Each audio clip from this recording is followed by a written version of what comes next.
Friends, അവർക്ക് നമ്മുടെ ചാനലിലേക്ക് സ്വാഗതം. രേണു സുധിക്ക് ഇപ്പോഴാണ് ബുദ്ധി ഉദിച്ചത്. രേണു സുധി ഇനി ബിസിനസ്സിലേക്ക് കൂടുതൽ ചാനൽ ലൈക്ക് ചെയ്യുക, ഷെയർ ചെയ്യുക, സബ്സ്ക്രൈബ് ചെയ്യാൻ പറയുന്നത് വേറെ ഒന്നുമല്ല, ഞാൻ ഇടുന്ന പുതിയ ബിഗ് ബോസ് അപ്ഡേറ്റുകൾ നിങ്ങൾക്ക് നോട്ടിഫിക്കേഷനായി കിട്ടാൻ വേണ്ടി മാത്രമാണ്. അപ്പോൾ നമുക്ക് നമ്മുടെ കാര്യത്തിലേക്ക് കിടക്കാം.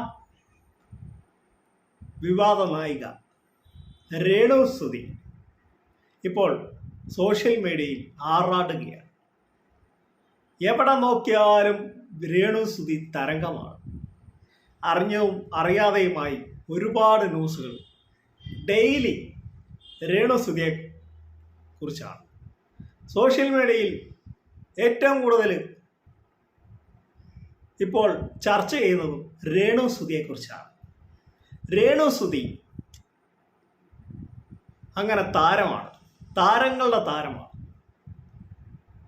ഒരുപാട് വിവാദങ്ങളിലൊക്കെ രേണു സുധി ചെന്ന് ചാടുകയും ഒക്കെ ചെയ്യുന്നുണ്ട്. ഇപ്പോൾ ക്യാൻസറെ സംബന്ധിച്ചും അതിന് പിന്നെ ലൈവിൽ നാക്ക് കൊണ്ട് അമ്മാനമാടുകയും ഒക്കെ ചെയ്ത് രേണു സുധി വളരെ ശ്രദ്ധ നേടിക്കൊണ്ടിരിക്കുകയാണ്. ഇപ്പോൾ രേണു സുധിക്ക് ബുദ്ധി ഉദിച്ചു, നല്ല ബുദ്ധിയാണ് ഉദിച്ചത്.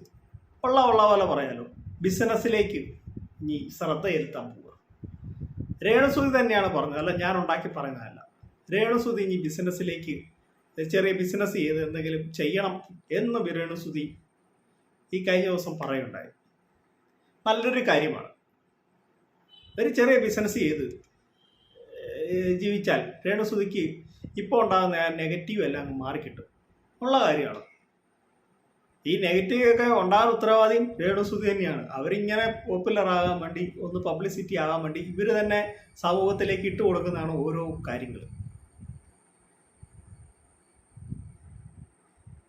രേണു സുധി ബിസിനസ്സിലേക്ക് വരുമ്പോൾ കുറേയൊക്കെ നെഗറ്റീവ് ഒഴിവായി കിട്ടും. അവരുടെ ഇപ്പോഴത്തെ ആ ഇതൊക്കെ കാരണമായിരിക്കും. പിന്നെ കുറച്ച് അഹങ്കാരം ഉണ്ട് അവർക്ക്, ഇല്ലെന്ന് പറയാൻ പറ്റുന്നില്ല. ഇതുകൊണ്ടൊക്കെ ആയിരിക്കും ഇവർക്ക് എവിടെ നോക്കിയാലും കട്ട നെഗറ്റീവ് വരുന്നത്. ഒരു ബിസിനസ്സൊക്കെ ചെയ്യുവാണെങ്കിൽ സ്വന്തം ജീവിക്കാനല്ലേ, ഏതെങ്കിലും ഒരു ചെറിയ ബിസിനസ്സൊക്കെ ചെയ്യുവാണെങ്കിൽ ഇവർക്ക് കുറേയൊക്കെ മാറ്റം വരും. ഇവരെ ആൾക്കാരങ്ങോട്ട് ഒരുപാട് കളിയാക്കാനോ വിമർശിക്കാനോ ഒന്നും വരാതെയാവും. ഇപ്പോഴാണ് പുള്ളിക്കാരിക്ക് ബുദ്ധി ഉദിച്ചത് എന്ന് എനിക്ക് പറയാൻ പറ്റുള്ളൂ. ഇവർ ബിഗ് ബോസിൽ പോകുന്ന സമയത്ത് കട്ട നെഗറ്റീവ് ആയിരുന്നു. അത് ഇറങ്ങിക്കഴിഞ്ഞപ്പോൾ അവർക്ക് നല്ല പോസിറ്റീവ് ആയിരുന്നതാണ്. അപ്പോൾ കുറേ കൈ നിറയെ കാശുകളും കുറച്ച് സ്റ്റേജ് പ്രോഗ്രാമിനൊക്കെ വെളിയിലൊക്കെ പോയി, വെളിനാട്ടിലൊക്കെ പോയി. പിന്നെ കുറച്ച് ആൽബത്തിലൊക്കെ അഭിനയിച്ചു, കൂടുതൽ ശ്രദ്ധ മേടിച്ചു. ആ സമയത്ത് അവർ വീണ്ടും കുപ്രസിദ്ധിയിലേക്കാണ് പോയിക്കൊണ്ടിരുന്നത്. ഇപ്പം മൊത്തം കുപ്രസിദ്ധിയിലേക്കാണ്. എങ്ങനെയെങ്കിലും പ്രശസ്തിയായി അല്ലെങ്കിൽ ഒരു വിധത്തിൽ ഇതായി കഴിഞ്ഞപ്പോൾ പിന്നെ ആ വഴിക്ക് പോകാതെ സ്വന്തം കാര്യം നോക്കി ഒരു വിധത്തിൽ അങ്ങ് പോവുകയാണെങ്കിൽ കുഴപ്പമില്ലായിരുന്നു. ഇപ്പം മൊത്തം കാണിക്കുന്ന മൊത്തം അപരാധങ്ങളാണ്, പറയാതിരിക്കാൻ മേല.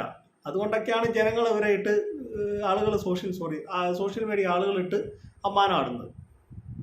ഇപ്പോൾ അവർ ബിസിനസ്സിലേക്ക് തിരിക്കണം.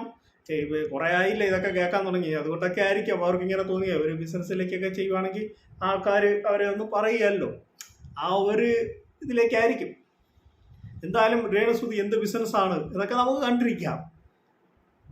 എന്തായാലും അവർക്കൊരു തോന്നൽ തോന്നിക്കാണും ഇതിലൊക്കെ ചെന്ന് എന്തിനാ വെറുതെ ഓരോന്നിലൊക്കെ ചെന്ന് ചാടുന്നത്. ഒരു ബിസിനസ്സൊക്കെ ചെയ്യുവാണെങ്കിൽ അത്യാവശ്യം നല്ല രീതിയിലൊക്കെ ഒരു കുടുംബം മുന്നോട്ട് പോകാൻ പറ്റുമല്ലോ. അതൊക്കെ ആയിരിക്കാം. മടുത്ത് കാണും പുള്ളിക്കാരി. അപ്പോൾ എൻ്റെ കൊച്ചു വീഡിയോ അവസാനിക്കുകയാണ്. എൻ്റെ ചാനൽ ഇഷ്ടമായെങ്കിൽ നിങ്ങളെല്ലാവരും ഒന്ന് ലൈക്ക് ചെയ്യുക, ഷെയർ ചെയ്യുക, സബ്സ്ക്രൈബ്. മറ്റൊരു വീഡിയോ ആയിട്ട് ഉടനെ വരികയായിരിക്കും. Thank you, bye by.